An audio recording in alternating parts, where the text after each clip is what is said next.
All right. Hi, Holly. Welcome to the Soul Spark podcast. Thank you. I'm genuinely so excited to be here. Me too. I was telling you before, I love your podcast and everything you post on Instagram and all of that. So I'm excited to share you with our audience over here. Hopefully get some of the manifestors from here over to you. But yeah, the first question I like to ask all of my guests is the question, what sparks your soul? Yes. I was thinking about this just before we jumped on the call, because whenever I hear the phrase, sparks joy or sparks your soul, it always makes me think of generators or manifesting generators, right? I always think of that kind of sacral energy where they get really lit up. And the more that I sort of started to dissect that in myself, I realized I am just lit up by change and adventure and difference, moving in different directions. I get so much joy from the process of change in life, change in business. There's a sense of adventure in that for me, even just the change in the human body, looking at my body as I get older and my children's bodies as they change and they grow. I mean, the last couple of years has been an enormous time of collective change. And I think it's made me realize this kind of double-edged sword of change, that the intensity of it and the transformation of it can feel so difficult and so hard. But at the same time, there's always equal light as there is to shade, right? There's this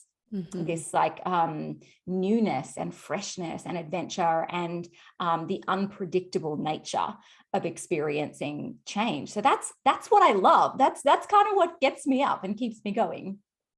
Totally. I love that. And yeah, there's such a shift when you can start to embrace change and see it as a positive. I know in my life at certain points when I was younger, I remember this one point when I was like, I hate change. And it's like, you're just holding on so tight and it's rigid and it's not fun because change is going to happen whether you like it or not. So. Right? It's coming. Yeah. That age old question of surrender or resist. They're the only two choices that you ever have, surrender or resist. So your energy's got to go one way or the other. Definitely. And I love that you brought up that like soul spark or sparking your soul. It reminds you of a generator, a manifesting generator. Do you think that the qualities that you said, like, adventure, change, all of that, those are more like manifestor qualities of soul spark? Yeah. Or do you think that's just more unique to you? No, I think that probably is quite a manifestor thing. I think that, because we take this energetic role of being initiators. And so probably these qualities that we've always seen of ourselves as just being like our individual personality, right? Like, oh, I'm just an independent person, or I just like to do things my own way, or I just, I can talk, but I don't want people to tell me what to do. And those are actually really universal qualities for all of us. And so I think it just comes hand in hand with this, being the people who are the initiators, being the people who are kind of the progressors of society. I think it's pretty natural to expect that we all then get a real kick out of that process of change. Yeah, definitely. And I'll have you explain a little bit more. I've had a couple of guests on to talk about human design in general, like in a more general sense in the past, but I'll have you explain a little bit more about what manifestors are specifically. But maybe before that, you can tell us about like you and your journey and how did you find human design? What inspired you to start your business where you're really, speaking to manifestors? And I think before, from what I know from listening to your podcast, you were a coach, right? So how did this all come into play and get you to where you are now? Yeah, well, like back in the day. So I actually really originally started many, many years ago as a nurse. That's, when I left school, I went into nursing and I loved it. I love nursing and I still do. I still, watch medical shows and, my husband falls asleep while we watch them. And I'm like, oh my gosh, and look at that. And look at the way they're doing that. And it's such an area that fascinates me, but I could never kind of keep up with the pace of it. It always felt like it took far too much from me and didn't give me enough back. And particularly when I had kids, I couldn't sustain it. And at the time, I really thought that was a failing. I really thought that was because I couldn't stick at anything, and because I got bored, and maybe I was immature, and maybe I just needed to like get more committed and get more disciplined. And, you know, now I realize that that's a pretty normal part of this manifestor experience. And from there, I just sort of stumbled into business. I was like very 4-line of me. I'm a 4/6 splenic manifestor. So I had like a friend of a friend who needed some help in business, and I just sort of waltzed into that and like became a business manager, and you know, kind of took all over HR and finances. And I kind of found this unexpected love for business. It had never, ever been anything on my agenda. Never, ever. I'd never even considered business as something potentially interesting until that experience. And I kind of just fell head over heels for the whole experience of business, right? The ability to run things your own way, you know, change directions when you want to, create new things, build a team of staff, kind of have this autonomy with your money, how it comes in and how it goes out.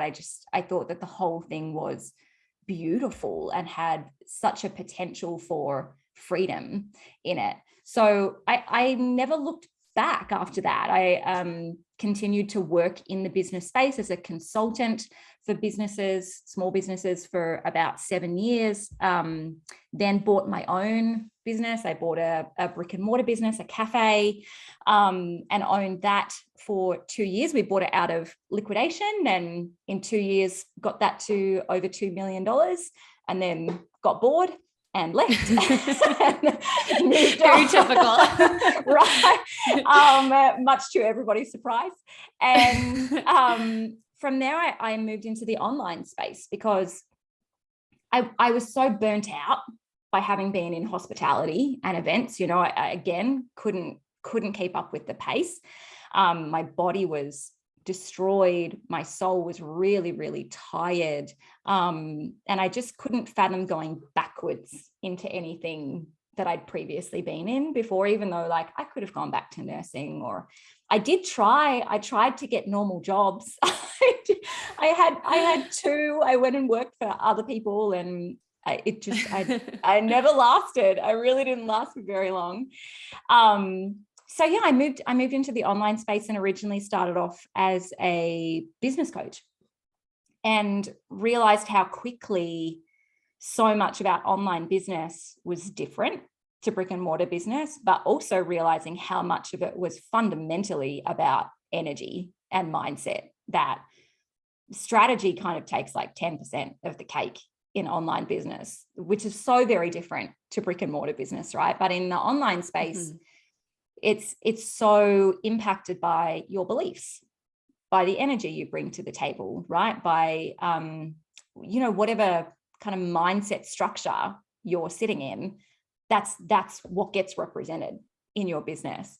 And so I had a good time being a coach. I think for the most part, like I was able to be successful, and, you know, built the kind of golden 6-figure coaching business within the first year. And I was really just sharing what I knew about business, and the rest of it, I was just like, I guess like muddling my way through. I was always kind of energetically or spiritually 2 steps ahead of everybody else in my own spiritual journey. And I was like, that's clearly enough, because like, that's all I need to be.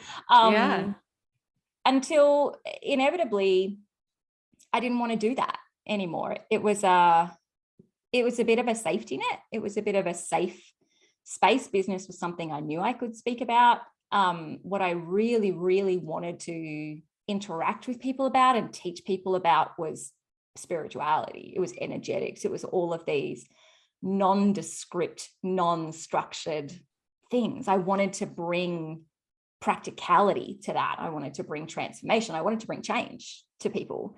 So I shut down the coaching business, again, much to everybody's surprise. Some people strongly disagreed with it. And reestablished again as a spiritual teacher. And it was at that time that I was also I'd been about a year into my human design journey. Human design was actually, I felt like I'd integrated it to the point where it really made sense to me, when it wasn't just regurgitated knowledge. It was, I'd established within myself what it felt like to be aligned.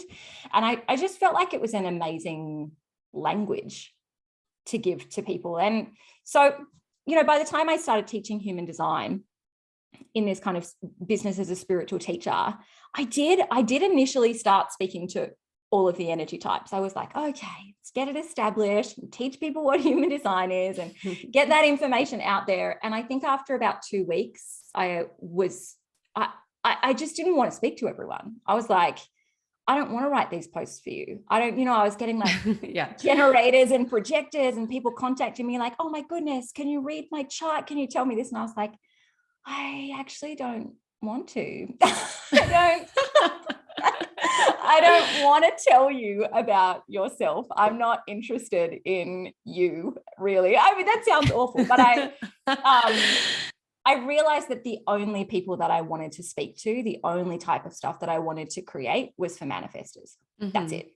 Because in my personal experience, I hadn't found support for my journey. I'd found textbook teachings and traditional stuff and all of that rhetoric for manifestors about, be independent and make your own rules and go and initiate. And that was all kind of a bit useless for me. I had to figure it out on my own. I didn't really have anyone to look to, and there was no kind of helpful teachings. And I thought, that would have so hugely changed my journey. And so it wasn't necessarily like a strategic business decision to only speak to manifestors. It just happened because I didn't want to do anything else. I just went in the direction that I wanted to go in and spoke to the people that I wanted to speak to. And that very quickly evolved into this huge community of manifestors who still, I'm incredibly blessed, still come in every single day to DMs and emails and, communication and say, I feel really seen here. I've never felt this seen before. I feel like you actually understand me. So it's been a surprising evolution of a journey to get here. I love it. And I just love, it's like you listened to, whether, we'll talk about this more, creative urges or whatever, whether that was like an urge or your intuition speaking to you, just saying like, nope, you're supposed to like niche and like go this direction. And that's going to be what people need. Right. And I think it's so funny that you mentioned like trying to have normal jobs and stuff, because I've been working for myself since I was like 23. And I would just tell people, I'm like, I can't work for other people. Like, I cannot stand people telling me what to do. And when I discovered human design, I was like looking into everything myself, kind of like you were saying, like watching YouTube videos, reading books, whatever. But when I found your podcast, that's when I felt like finally someone's like telling me everything in depth just for like what I need to hear. So yay. I love it. And yeah, it's like, I just feel like human design in general is just such a powerful tool to like accept yourself and your energy and to honor it, because we are so conditioned to function like generators, right? Just full steam ahead, having all the energy. And I never understood why my energy was up and down and why I burn out so easily and why I don't like people telling me what to do until I found this. So thank you for the work that you're doing. Okay, let me ask you if you can quickly give people like a quick little blurb of what human design is, and then maybe explain more about the Manifestor Type. Yeah, absolutely. So, I mean, the official tagline of human design is that it's known as the science of differentiation. And that's essentially just a really fancy way of saying this is a system that gives language to how you are different to everybody else. And I find that a really important starting place, because in every other system of personal awareness, personal development, personality, whatever it may be, whether it's Myers-Briggs or Enneagrams or all of those beautiful systems that we have, they are all prescriptive. So they say, even astrology, right, in the zodiac, says, here's the general list of qualities of who you are. be those, and then you'll be great. Be those, and then you'll be successful. Human design goes in completely the opposite direction. Human design is not prescriptive, it's descriptive. It says, you're not the same as anybody else. You're fundamentally at a genetic level, you are unique, you are different. So this is not a list of things that you need to become. It's a process of identifying all of the things that are not you and letting them go. So it's almost like a purifying experience. On a really kind of like structural level, you know, human design came from a guy called Ra Uru, who he was a manifestor. His name was actually Alan Krakenow. He renamed himself Ra Uru, which is like very manifestor, very manifestor. And Ra felt that he downloaded the whole system as a spiritual download. He was a splenic manifestor, so he was very intuitive. It came through him, he recorded it, and in and of itself, it's not an original system. It's actually a combination of a number of existing systems that's very balanced in science and spirituality. So we have, on the spirituality side, we've got a lot of astrology, chakras, I Ching, Kabbalah. And then on the science side, there's a lot of quantum science, quantum physics. We've got epigenetics, and we've got biomechanics. So I personally, coming from a science background and moving into spirituality, I find human design is expansive enough to keep me engaged, because I can look at it from so many different angles and say, oh, actually, yeah, this still applies. Yeah, oh, this still applies, right? Like I don't need to be all about astrology. I don't need to be all about chakras. I don't need to be all about quantum physics or biomechanics, right? I can fuse and weave all of those things together. So that kind of creates this like multi-layered system. It's like parfait, right? It's like so many layers of human design down. And that's why when people come into human design, we call it falling down the rabbit hole, because once you get in, it's like, oh, there's another layer. Oh, I just keep going. And there's like another layer and another layer. I love it. Yeah. But on that very, very top layer, we talk about energy types. And society is broken down into five different energy types. We've got generators, manifesting generators, projectors, manifestors, and reflectors. Manifestors are one of the rarer groups. So manifestors account for about 9% of society. The only people rarer than us are our beautiful reflectors, who are at about 1%. So if you have a reflector in your life, count yourself as incredibly blessed, because those people are magical unicorns. But manifestors, we're pretty rare in our own right. We're pretty special. And the manifestors are, I mean, archetypally completely different to everyone else. I mean, even within human design, like no one is similar to us. We are the only people in the world with what's called a closed aura. We have this closed energy, this closed experience about us. Everybody else is in some way open. Their energy is open, it moves around, it can interact with others. Manifestors kind of live behind like a brick wall.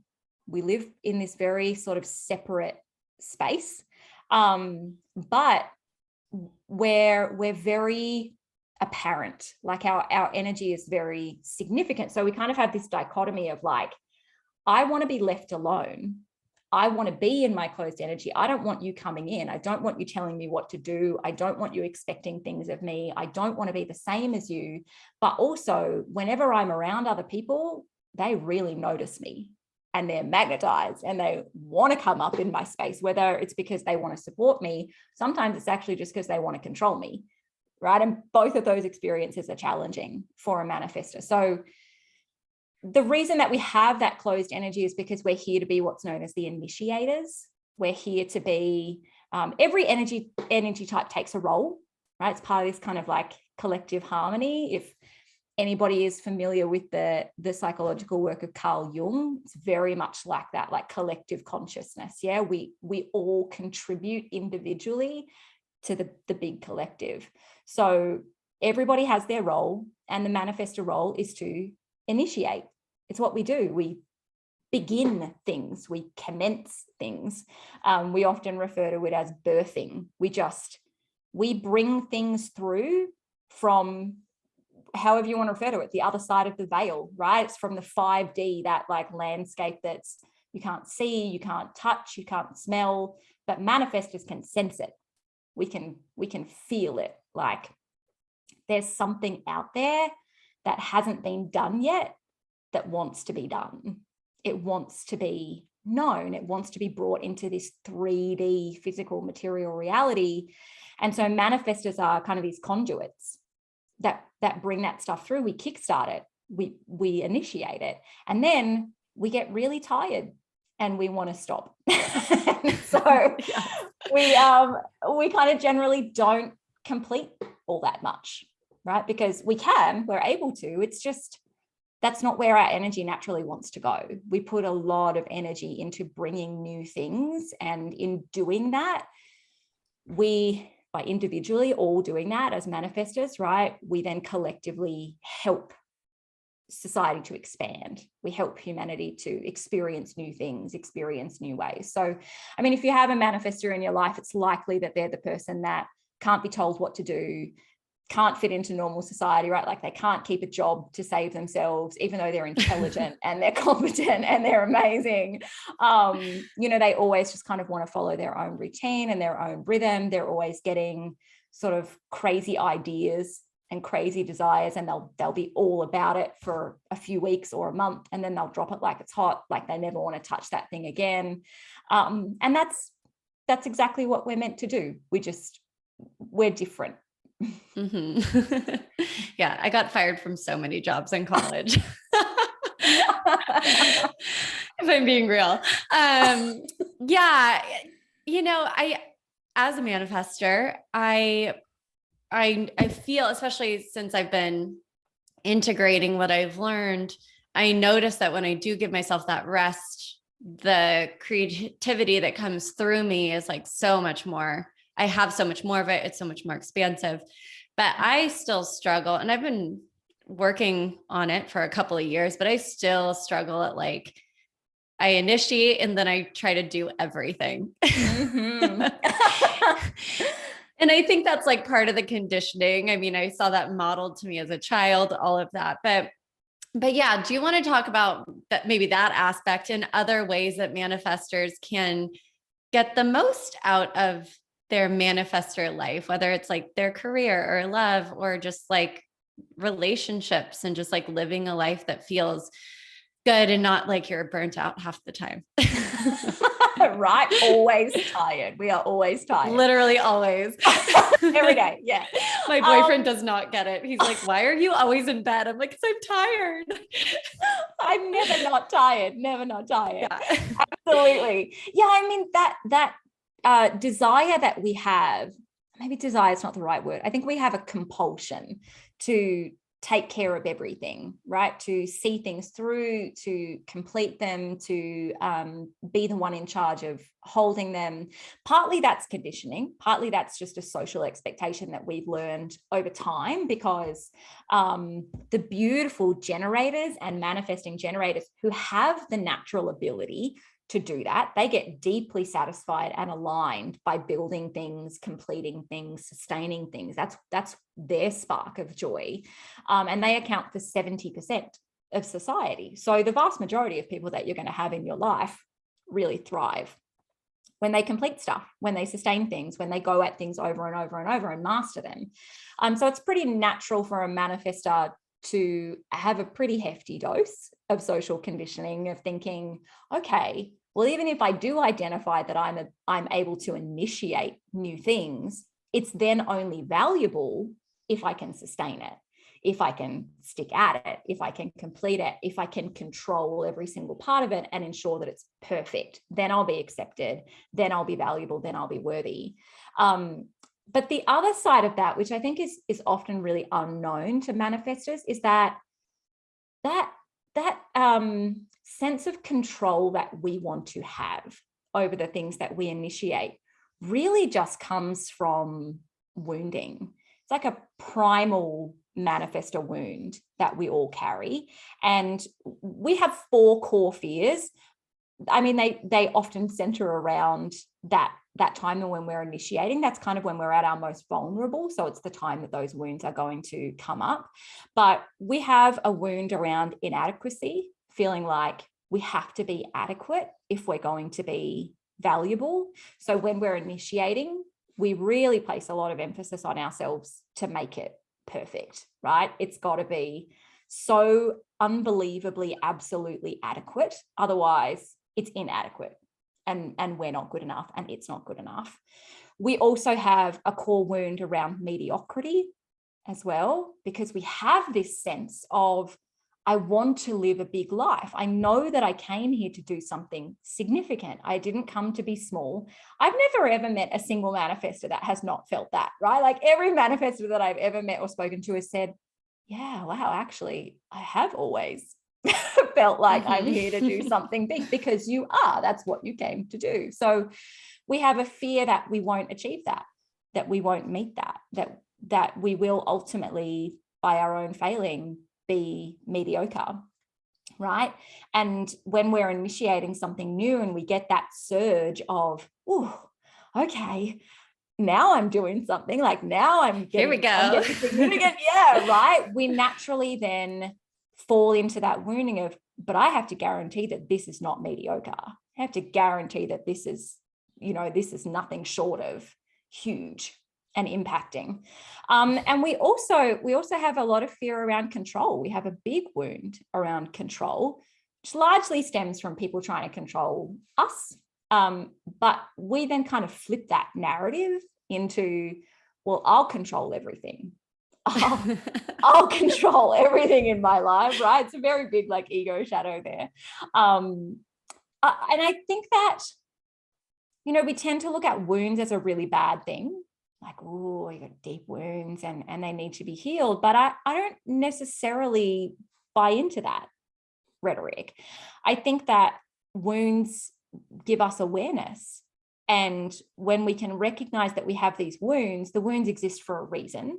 And so we don't need to be controlled by those, right? We don't need to, every single time we initiate as manifestors, say, okay, well, I have to make sure I'm adequate and I have to make sure it's not mediocre and all of those things. But we can be aware that that's just going to show up.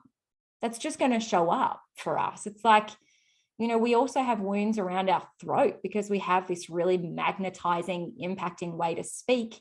We have throat wounds from that, light and dark, always the balance. So, we can either have a repressive throat wound where we think we're too much, so we dampen our voice down, we don't speak, or we can have a reactive throat wound where we think we're not enough. And so then we try to speak loud, speak a lot, speak over other people, right? None of these things are inherently bad in themselves. It's just recognizing, almost like with great power comes great responsibility, right? Like I'm going to experience these things. I'm going to experience these doubts and these wounds and these fears and these struggles, because that just comes part and parcel with my journey here. So I always think that the best starting place for anyone, manifestor or not, but for this conversation for manifestors, is just being aware of it. Just give yourself permission to be aware of that feeling. Like, be aware that, yeah, you're probably going to have a natural propensity to want to complete what you've initiated, right? To want to like keep everybody else out of it, right? To not tell people what you're doing and like be like, I'm gonna do this thing in my secret dark corner and I'm gonna prove myself, and when it's perfect, I'm gonna bring it out to the world, and then everyone's going to accept it. And then you bring it out and there's still people who disagree with it, right? And you're like, damn it, I thought I had that perfect, right? Well, it's okay. Oh, sorry, go ahead. No, I was just going to say, it's a human experience. It's normal. Yeah. And isn't it part of the manifestor aura where like not everyone's going to like you anyway? Yeah. So, is that right? Absolutely. Yeah, absolutely. So part of this quality of the closed aura, this closed energy for us, is that it has a magnetic quality to it. So if you can imagine, like, the manifestor energy is like this huge closed brick wall around us, right? Like a fortress. goes the whole way around. People can't see in. We can see out if we want to, right? We can like pop our heads over the wall and kind of see what other people are doing. But generally, we kind of enjoy it behind our wall. But to be very like, you know, Marvel about it. My kids have been watching heaps of Marvel movies lately. There's like a, I've seen them all. there's a force field around the outside of that brick wall. And that force field is a magnetic field. And so a magnet will either pull in or push out. It either magnetizes in or it repels away. And so when people come up to that manifestor energy and they sense us, because we're a giant fortress, we're a bowling ball walking into a room, so people notice that we're here because we're different to everyone else, right? They will either kind of get caught in that magnetism and they'll get drawn in and they'll find us mysterious and inspiring and intriguing. You know, we're not doing anything. We're not controlling any of this. We're like just as surprised as everyone else. Or it will repel them away. They'll get pushed away and they'll feel threatened and uncomfortable and like they don't understand us and we're just a bit too weird. And so, universally, manifestors have experienced that, where there are people who just love you and they adore you. It doesn't matter what you do. They just think it's phenomenal. And then there are people that just instinctively hate you. They just don't want to be around you. They don't like you. And they either disappear from your life really quickly, or unfortunately, in some cases, they can hang around and try to control you, try to kind of push you into a box that they can understand because it makes them more comfortable. And like a lot of that's unconscious. Most people aren't aware that they're doing that or responding that way. Yeah, totally. I can think of both situations in my life for sure. I really liked that you brought up the fears, because I don't think I've heard them put that way, but it resonates a lot. And the whole awareness around it, I just wanted to like bring it back to that point, because I just love what you said. And I think it's like, we don't have to attach to those things when they pop up. It's just like, oh, there it is again. That's okay that I'm feeling this way, but I can keep initiating what I'm doing anyway, or whatever. Like, I don't have to like attach to that and let it drag me down, you know? Right. Yeah. Yeah. I think, you know, a lot more people are familiar with the concept of limiting beliefs, right? That you can have, say, like a limiting belief around money. Maybe I'm not worthy of, you know, the volume, the level of money that I want. And it's the same kind of concept. Like, just because you have a belief about something, that doesn't mean that needs to dictate your behavior. As soon as you become aware of that, you can just say, oh, I shift out of that. That's not right. As a manifestor, I and everybody else, we're going to struggle with fearing inadequacy. We have deep doubts like your best friend. If you haven't figured that out already, like if you're a manifestor, doubt is going to be with you forever. You know, and mediocrity and control. So when they pop up, just say hi, give it a wave and keep going, because they're not designed to slow you down. They're just sort of the second lane that's running next to you as you do things. Mm-hmm. Do you want to explain the doubt piece a little bit more? Oh, yeah. Yeah. Tell us more. In human design, you can have something, it's kind of where astrology blends in. You can have something called your conscious sun, right? So you will have a gate, like a particular type of personality aspect, personality quality that exists under your conscious sun planet. And that is like, we call it 70% of your personality. It's sort of like the core theme of your whole life. Whatever gate you've got under that conscious sun, like that is you in a nutshell. And each gate has what we call a gift, which is where that energy really expands and where it really thrives. And it also has a shadow, which is really where you're going to struggle. It's going to be the thing that you'll keep coming back to and coming back to and coming back to. So my conscious sun is gate 63, which is the gate of doubt. So I know a lot about doubt.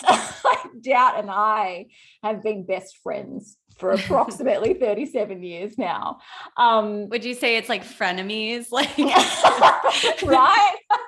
Pretty close to, Yeah, I used to hate it a lot. And now I realize some of the beautiful qualities about it, right? It gives me the ability to kind of critically analyze things. Like I have an innate sense of doubt about things, whether it's, I see it heaps in the online space, where like people are promising the answer, like, here's my secret strategy to, 6-figure months, right? And my energy immediately goes, but really? I doubt that, right? And so it lets me kind of pull things apart and search for that sense of truth and understand where truth exists in every experience. So that's a great thing. But the shadow of it is that I can flip doubt into myself. And so I can be really crippled by self-doubt and by doubting people around me, doubting that people believe in me, doubting that they're supporting me. So yeah, frenemies is a good phrase to refer to it. It took me a really long time to understand that doubt is a natural part of the manifestor experience. I really thought it was just me. I really, really thought that I was like, I just suck at this. Like I just cannot get over like doubting myself. Until I realized that every manifestor feels that in some way, shape or form. And I just, when we look at like the pure mechanics of it, of course we do. Of course we struggle with doubt and uncertainty because we're initiating things that have never been seen before, right? We're initiating experiences or programs or products or places or adventures, right? We're initiating this stuff that no one has ever had before, including us. We've never had it before. So we don't know what it looks like. We don't know how it's going to pan out. We don't know if it's going to be accepted. We don't know if it's going to be successful. We don't know if it will be rejected. And I think that there's this kind of vision on the outside of manifestors. Even I see other manifestors initiating and I'm like, oh God, that looks so good. Like that, you were so confident and it was so easy. And it's not, right? It's not on the inside because, we don't get this sort of, it's not like we get this sense of what wants to be birthed. We call them creative urges, right? Like we don't get an urge to do something and it comes with a handbook of instructions that gives us a sense of certainty about it. We are just as uncertain as everybody else. We are just as blind as everybody else. We are just flying by this like little wisp of, I have a sense. I just have a nondescript, illogical sense that this thing needs to be done. So I am going to put myself, my reputation, my energy, my focus, my commitment, my money on the line to do it, to be the one to do it with no guarantee of its outcome. Of course that creates doubt. Of course it creates doubt. I would be flabbergasted if it didn't create doubt. I would actually be questioning whether it was a creative urge or not, right? Because it has to come with doubt. It has to come with uncertainty. And I've learned to accept that as one of the hallmarks of a creative urge, right? Like if I don't feel some level of uncertainty and I don't feel some level of doubt about it, I'm like, hold up. I think that thing may have been an idea and not a creative urge, right? I think that maybe I'm playing it safe and I'm just pursuing an idea that I think is going to be successful and I think is going to work out, rather than sort of doing this much more risky behavior of pursuing what my urges are actually calling me to. Yeah, I love that. Yeah. So much doubt all the time. All the time. All the time. Yeah. It really is this like this notion of like getting comfortable with the discomfort, I feel like, when you put it that way. And I tell myself to do that all the time, but hearing you put it that way, I'm like, okay, I really have to. Like, if there isn't doubt, maybe it's just like a ego idea versus, or like a safety thing versus the initiating. Yeah, right. So I think, interesting. Yeah. Like societally, we always want to have this experience of a lack of fear, right? You see a lot of like quotes and stuff floating around about that. Like, yeah, eradicate fear, and that's when you truly know you're being successful. I'm like, what bullshit? Like, that reminds me of like rise or grind, or right? Yeah, like eradicate fear. Like, it's the human experience to have fear. It's the human experience to have doubt. It's the human experience to have uncertainty. So if you're not feeling those things, then I don't believe that you're genuinely connected to what you're doing, right? You just, they come with the gig. So be accepting of that, kind of leech as many lessons from it as you can. Doubt is, especially for manifestors, doubt is always there to teach us something. It's always there to expand us in some new way, or dig further down, or surrender more. That doesn't mean it's comfortable. It just means it's necessary. There it is. Yeah. Awareness. Right. Again, it always comes down to awareness. Okay. Maybe like speaking on intuition a little bit. Can we talk about because there two types of manifestors, like emotional or splenic, or is there another one? Those are three. Yeah, wow, I'm going to learn something right now. Yeah. Yay. So we talk about inner authorities in human design. Mm-hmm. And again, just a super fancy way of saying this is how you make decisions, right? This is like your inner compass. There are 7 different inner authorities across all of the types, and none of them exist in the mind. None of them. So this whole kind of like crazy social belief system we have that like, if I just think about my decisions enough, then I'll come to the best outcome. Like, that's actually not true for anyone, ever, anywhere. Right? It always exists, right? It always exists in the body somewhere. And so there will be a particular energy center that you have. It'll be listed on your chart if you want to run it. But there's a particular energy center that you have that is your compass. It's your decision maker. It's your authority that's always leading you in the right direction with the decisions that are correct for you. For manifestors, we only have 3 out of those 7. So the most common are our emotional manifestors. They account for about 80% of manifestors. So overall, they account for about 50% of society across the board. So predominantly, the people that you meet are going to be emotional authorities. And emotional authorities are the ones who have to make decisions emotionally. Basically, it's what it boils down to, right? They have an emotional wave. They've got to ride that wave. So they're always kind of experiencing their emotions on a closed circuit. They're not picking up on other people's emotions. It's always just theirs. That means that it's always intense for them. I mean, I'm not an emotional manifestor. I really feel for emotional beings. I am. Right? You guys are like, you just feel it. You so really emotional. Feel it. Right?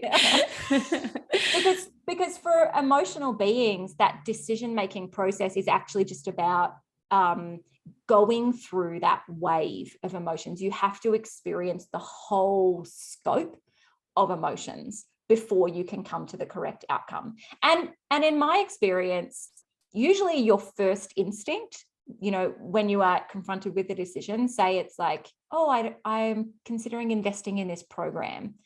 If your first instinct is, yeah, I'm really excited by that. I actually think it's going to be really good.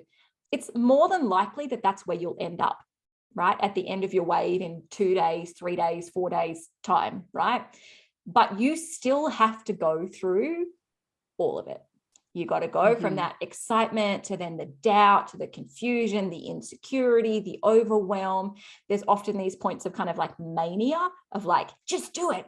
I'll just do it. It's going to be amazing. My life is going to be wonderful, right? And then like deep despair, depending on what your wave or is. Like, what did I do? Right? But like emotional manifestors and emotional beings in general get themselves caught out when they feel like they have to make decisions in the moment, right? That FOMO of like, I've got to do it now. And so they tend to then end up making decisions that are not correct for them, right? They'll say yes to something, or they'll invest in something, or, they'll whatever, get involved in something. And then in 3 days go, oh, I don't want that at all. That's not now that I've felt through all of it, I don't want to do it. And now I have to kind of extricate myself. I got to like back myself out of this. So it can be really damaging for your sense of self-trust, right? Mm-hmm. Just allow the emotions to run, never make decisions in the moment. I have 2 emotional kids, one emotional manifestor child and an emotional projector. And, they just take time. They just take time. Like we stand in the candy aisle at the grocery store for half an hour. Like it's like just feel through everything, feel through all of it. We then have splenic manifestors. Splenic manifestors, which I am one of, we account for about 11% of manifestors, and we're really the complete opposite of emotional manifestors. We make decisions in the moment very quickly, but it's intuitive. It's purely intuitive. So there's no logic, there's no sense. It's always abstract. Like there's never ever any explanation. There's always fear. There's always uncertainty, because your center for intuition, the spleen in human design, is also the fear processing center. So whenever you're getting that intuitive hit about, yes, go in this direction, it equally comes with, I'm deeply afraid of that. But okay, we'll go in that direction. It's kind of like with doubt. It's like, yep, go that way into the fire. Keep going. If I'm afraid of it, it's the best direction for me to go. Yeah.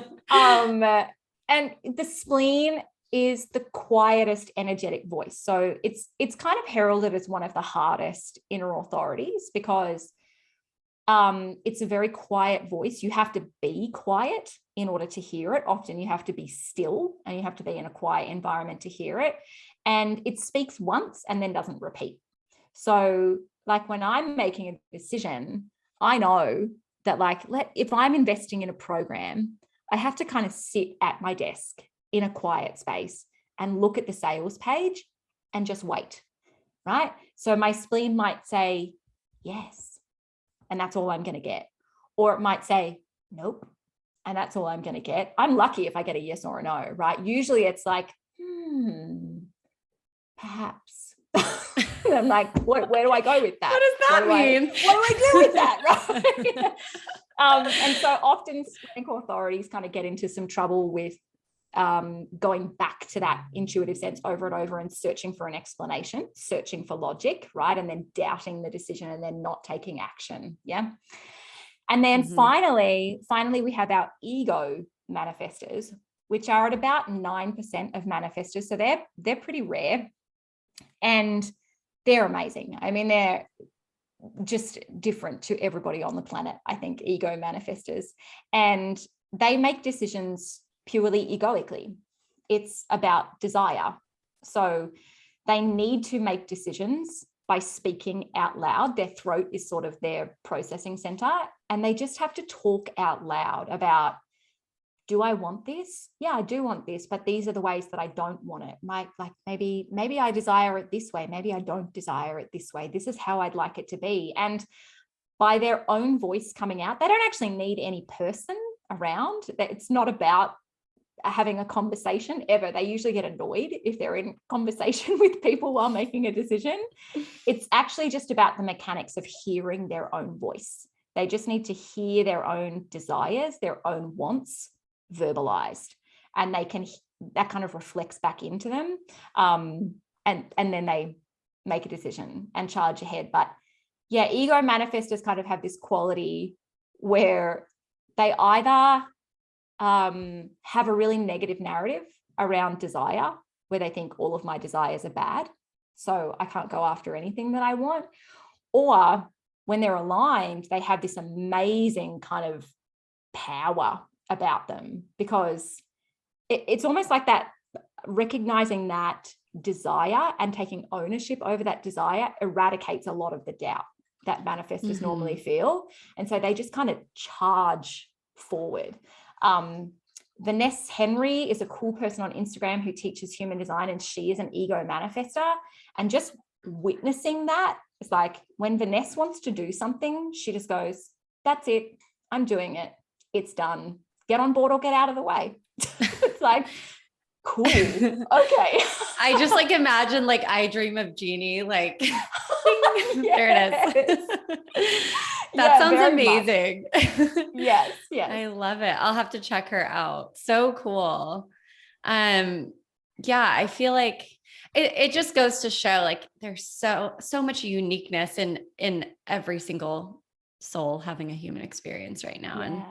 And we don't all make decisions the same way. We don't all have the same energy. We don't all have the same aura. Like we're all so different.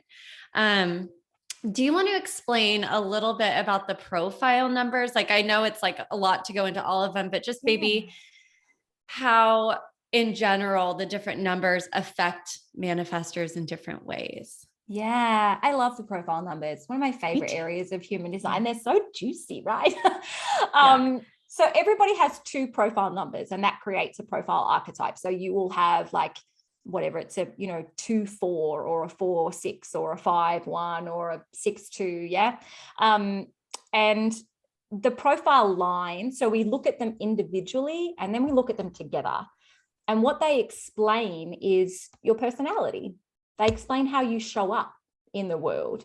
So the first number that you have, that explains how you see yourself, your personality, how you are seeing yourself, how you see yourself showing up in the world, interacting, learning, engaging, growing. That's called your conscious profile number. So most people associate with that pretty readily. The second number that you've got is your unconscious profile number. So that's like the personality part that everybody else sees when they look at you. So it's not how you're seeing yourself, it's how everybody around you is seeing you. And that is really valuable. That's really beautiful. It often comes with this experience of, I know that other people tell me this is who I should be.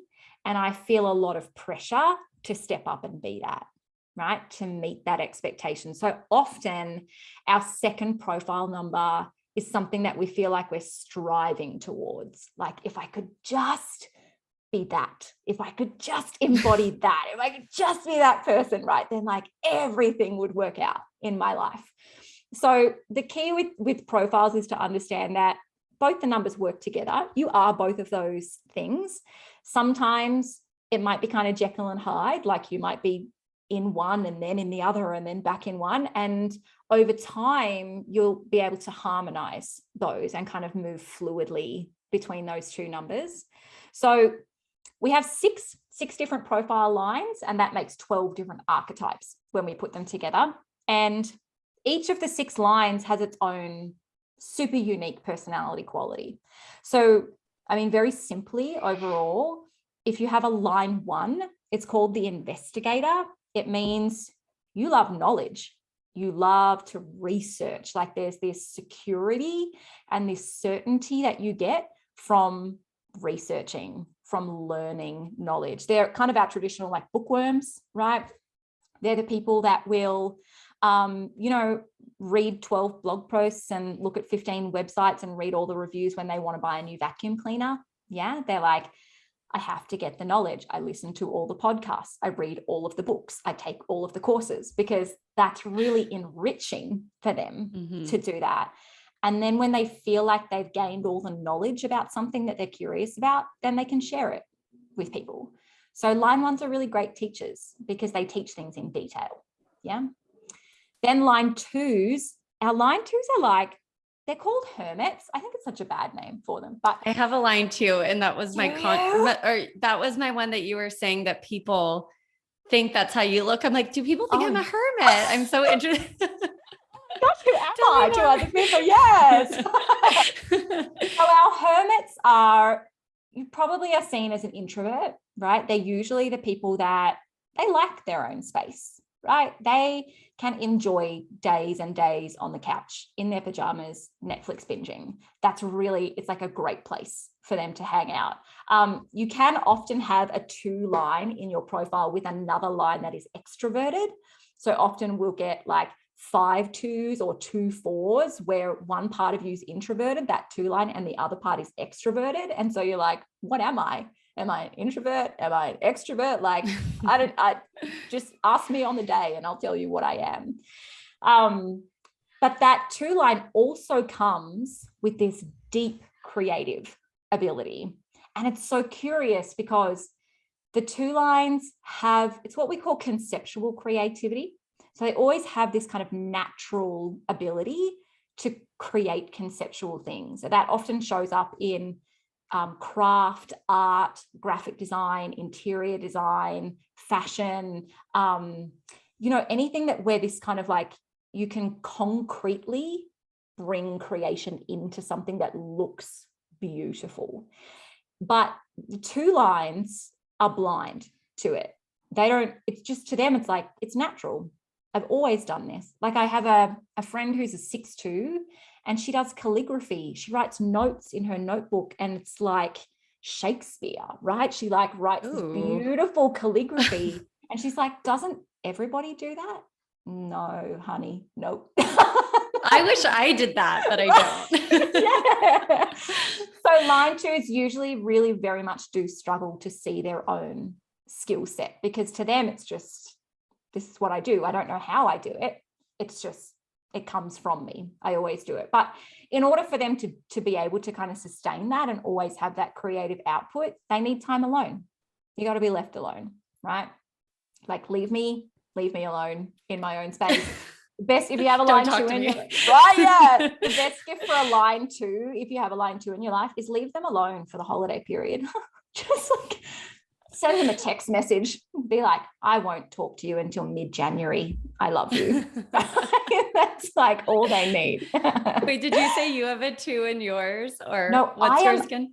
I am a 4-6. So okay. I have a 6 too. Oh, you're a 6'2". I love the 6'2" profile. Yes. So yeah, tell us about yours. the line 3s, right? We kind of have this like our 6 lines are kind of broken into 2 parts. So we have like our lines 1, 2, and 3 are much more introverted, much more kind of personal and quiet and introspective. Our lines 4, 5, and 6 are much more extroverted. It's much more relational. It's about connection to other people. So when I was explaining that if you have a 2 plus another number in your profile, you might actually feel like you're 2 distinctly different people. Yeah. And the 6'2" is definitely one of those profiles. Yeah. Yeah. The 3 in that kind of first section, the 3 is what we call the martyr. And our 3s are like, they're the people that just have to make mistakes in order to learn about life, right? Like they learn by doing. They have to get in it. They don't learn by seeing, by being taught. They just have to do it themselves. And so the 3s are the people that are like, oh, I like quit my job and started a business and then it failed in 3 months, but I learned a lot. So here I go again, right? Like, yes. We call them the trial and error people because they learn by doing, and in having that experience, in letting them help themselves have that experience, they then get to have this really authentic teaching to other people, right? They're the ones that go, I sold everything that I owned, and I climbed the Himalayan Alps, and this is what I learned. I wrote a book about it. Like, I speak to people all around the world, right? They're like, I just did it. And I learned stuff along the way. Yeah. I'm relaxed. Yeah, like it's cool. Then moving on to the second side of the hexagram, line 4. So that's my conscious line is a line 4. Line 4s are like the connectors. Yeah. So it's all about relationships. It's all about people. It's all about intimacy and meaning. There's this like depth to the line 4s that says, I want to know you and I want you to know that I know you. Yeah. That's hard a little bit as a manifestor, because as a manifestor, we want our own space. We want to be separate. We don't want to always be connected with people. So you'll often see like 4-line manifestors do this kind of like, I'm out and I'm connected with you and I'm building this community and I'm building this network, and then I disappear because I hate you all and I want you to leave me alone. So we're a little bit different to other energy types that have line 4s. Then our line 5s are our heretics. So line 5s are cool because they're all about people, but they're opinionated. Like line 5s they've got the solutions. They've got the answers. They're like, I'll be in relationship with you. I'll be in connection with you, but it's because I can see what's going wrong. I can see what's incorrect, and I'm going to tell you how to fix it. You can take my advice or not take my advice. I don't really mind, but that's what I'm here to do.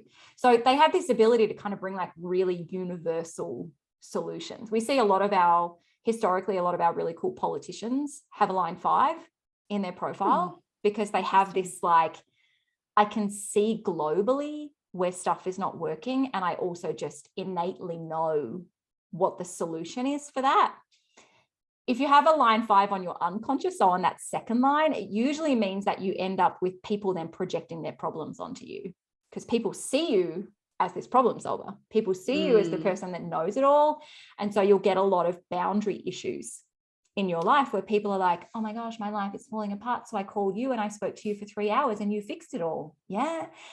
And that's not what a line 5 is about. They're like, I'm not here to do one person at a time. I'm here to do millions of people at a time. So it's a really powerful profile, but I think probably one of the most challenging out of all of them. And then finally, our line 6s, which is your conscious and my unconscious. Line 6s are called the role models. So they're the leadership, right? If you're going to apply any word to line 6s, it's like integration. It's wisdom. It's this like, I have experienced the things that I need to experience and I reflected on them and I learned from them. And now here's the wisdom. And I don't want to be close to you to share you that wisdom with you, right? Like I don't want to hold your hand to give you that wisdom. I don't want to walk you through it. It's what we call sitting on the mountaintop. I just want to go and sit on the mountain and I'll come down and I'll tell you the wisdom. And then I go back up to the mountain, right? Because I know I have this depth of wisdom because I experienced these things, because I learned them myself. And now because I reflected on them and I kind of sucked every bit of insight and every bit of wisdom from it. And I want you to have that because it will be so powerful and so transformational for you. But I don't want to be right up in your business while you transform. Right? So line 6s become amazing teachers. That 6-2 profile in particular often end up in a teaching, leadership, business capacity because you have that natural ability to say, you know what, I actually have my shit together. I might not have my shit together in every single part of my life at the moment, but in the things that I have gone through, I know every inch of them and I know what I learned. Yeah. And I went through it to get the shit together. It wasn't like it just right? happened. Yeah, that's right. Like I'm not pulling this from nowhere. Like I know because I know. Yeah. It was rough for a bit. Right. So line 6s actually operate before they turn 30. They operate as a line 3.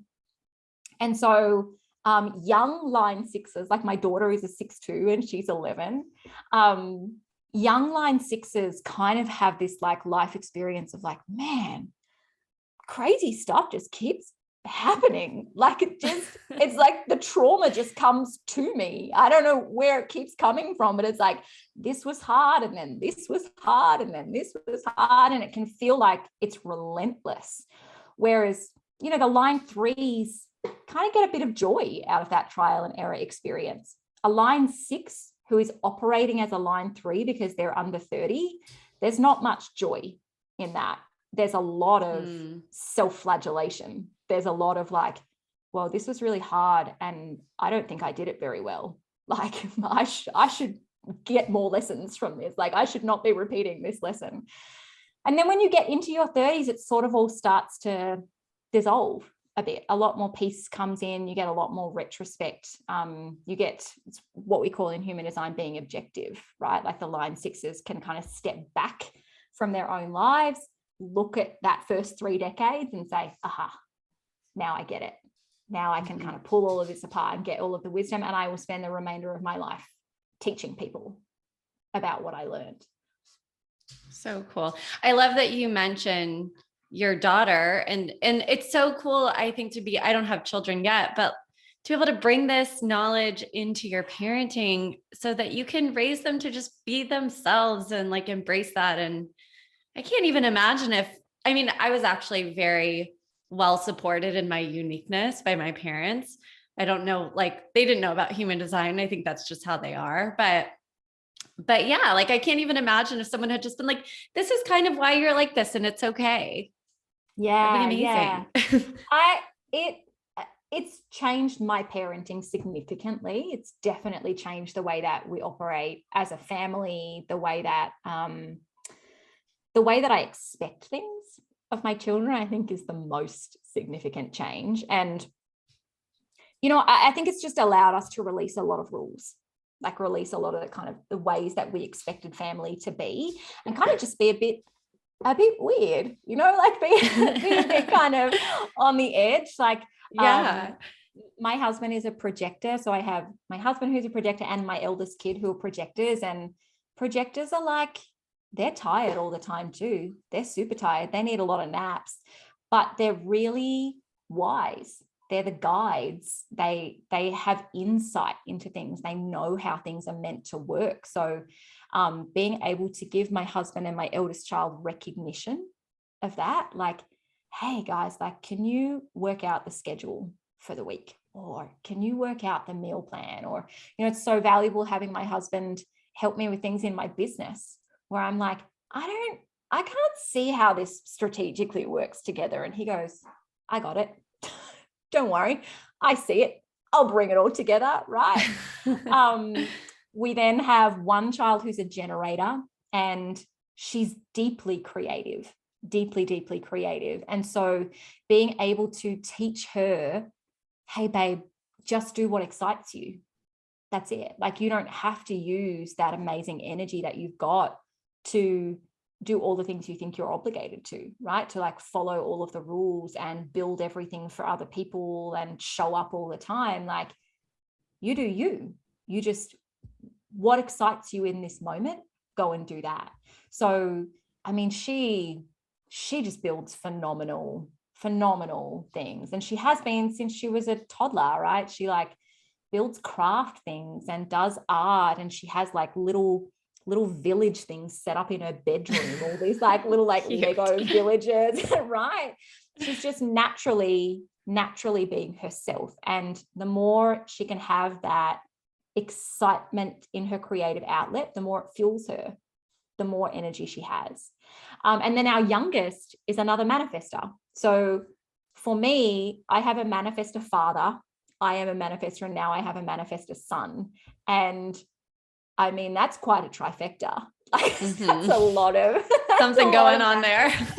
Right. And I feel truly, truly very, very deeply privileged to be the mother to a manifestor child, because, I love hearing from other manifestors that they had great childhoods. I love it. I think that's just so beautiful, like yours. I didn't, I had a very hard childhood, and, I was not accepted, and I wasn't allowed to be different, and I wasn't allowed to do my own thing. My parents still struggle with letting me do that. My dad is fine. He gets it. He's like, whatever, you go and do your own thing. But my mother is a manifesting generator, and it's hard for her to let go of control, that she wants me to do what she expects me to do, and I never, ever do that. So having the ability now to have my own manifestor child and understand, like, this is what he needs. Like, he has to have more space than my other children. He has to have less rules than my other children, because rules don't support him. They're not good for him. Teaching him to inform, right, which is really important for manifestors, to learn how to tell people what's going on. Like, that's not a natural skill that we have. We have to learn it. And most of us learn it when we're in our adulthood, and it's really, really hard for us to do. But having the ability to teach him, he's 8 now, and he's been informing for about the last 18 months. So it's already normal to him. it's already simple. It's straightforward. We go shopping and he sits in the back seat and says, I want the best car park right out the front of the shops. And within a minute and a half, there's the car park, right? Like my other children go like, oh, Elijah, can you inform? Like, you know, please. Yeah, like inform the universe. Like I want to go and buy some candy and I only have $2. And so Elijah will be like, I want Maltesers for $2. And they show up. We go into the supermarket and it's like on clearance, you know? So it's really amazing to watch another generation have that language and to feel like they can so naturally and so acceptingly, is that a word? With so much acceptance, just be who they are, right? No apology and no limitation. It's not perfect. My God, by no means, no, but it's free. It's free. And I don't know what that's going to look like in 25 years when they're all adults, but I just have a suspicion that it's going to be really good. It's going to work out really well. I can imagine. Yeah, that's amazing. And God, I have like so many questions I could keep asking you, but I will let you move on with your day. I'm like, tell me all about these relationship dynamics. It's so interesting. All the things. I know. Yes. But yeah, thank you so much for all of this wisdom you shared with us today.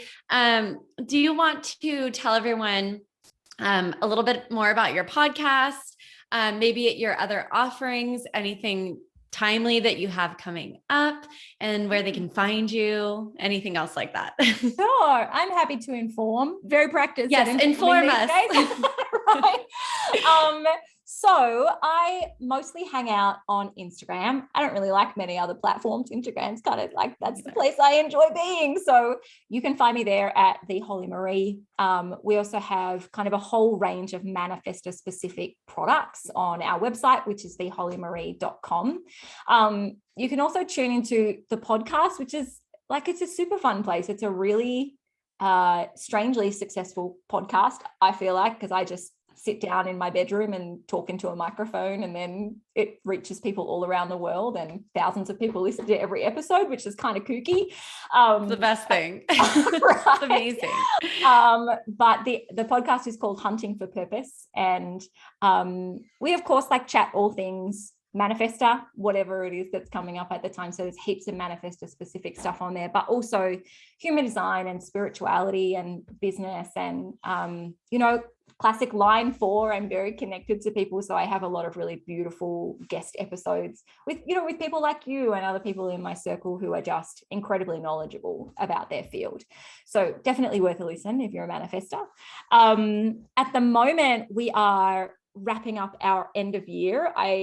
My whole team of staff are also all manifestors. So we're tired. We're all really like, me too. We're like, we initiated a lot this year. We need a rest. Oh my God. So we are doing one final sale. So we've got a Christmas cheer sale, which is 30% off across the board, all of our products, which I think is running from the 13th to the 22nd of December. And we're running like a cool little giveaway on that. Anybody who purchases stuff during that time will go into the draw to get access to our Manifestor Money Moguls program, which is all about manifestors and money. It's a $2,000 program that you'll get for free if you win. And also a one-on-one call for me, which I don't do too much of anymore. So it's fun to like have a one-on-one with someone. I want that. Yeah, buy something. We have a couple of like just really low cost, like fun digital products that are coming out with that sale as well. So there's an energy cycle tracker to really help manifestors identify and get in tune with that energy cycle. And there's also something called a guide to manifestors, which is for non-manifestors or for manifestors to give to people in their lives who are non-manifestors, just to help people understand us, right? Particularly your partner, your friend, if you're brave enough, your parents or your boss, or just put it in their stocking. Like print it out, pop it in. You're welcome. This is my gift to you. So yeah, we've initiated those and releasing those last couple of products. And then we are going to be on a big rest, a big shutdown until kind of late January. So you won't be seeing much, but there's definitely plenty of stuff out there already. Amazing. And I'll put links to everything in the show notes so they can find it easily. And then did you say your Instagram handle yet? Oh yeah, so that's the Holly Maree. Yeah. Okay, perfect. And then your website is the same, thehollymaree.com. Yeah. Perfect. Yeah. Easy peasy. Well, thank you so much again. This was so wonderful. And yeah, I could talk to you forever and ever. So thank you. Thank you so much for having me, Kelly. It was fun and it was a real privilege to be here. So thanks for inviting me.